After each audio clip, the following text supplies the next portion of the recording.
தெரியாமல் கூட டிசம்பர் மாதம் 4ஆம் தேதியை தவறவிட்டு விடாதீர்கள். அன்று தனமகா பௌர்ணமி வருகிறது.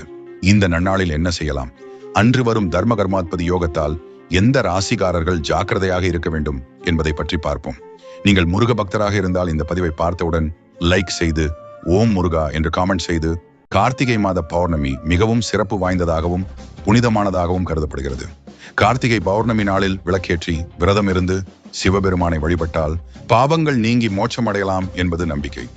இருப்பினும் அன்று விருச்சிக ராசியில் சூரியன், சுக்கிரன், செவ்வாய் கிரகங்கள் இணைந்து தர்ம கர்மாத்பதி யோகத்தை ஏற்படுத்துகிறது. செவ்வாயின் செயல்பாடு மற்றும் சூரியனின் ஆளுமை காரணமாக இந்த காலகட்டத்தில் அதிகமான ஆற்றல், துணிச்சல் அதிகமாக இருக்கும். காலபுருஷ தத்துவப்படி மேஷ ராசியில் அஷ்டமஸ்தானத்தில் ஏற்படுவதால் திடீர் விபத்துகள், உடல் நல குறைபாடு ஏற்படும் என்று ஜோதிட நிபுணர்கள் கருதுகின்றனர். குறிப்பாக பேச்சில் நிதானம் தேவை. அன்று நீங்கள் முருகனை வணங்குவதன் மூலம் பிரச்சனைகளில் இருந்து தப்பிக்கலாம். இது போன்ற ஆன்மீக பதிவுகளுக்கு நம்ம ஸ்ரீகண்ணன் சேனலை சப்ஸ்கிரைப் செய்து கொள்ளுங்கள்.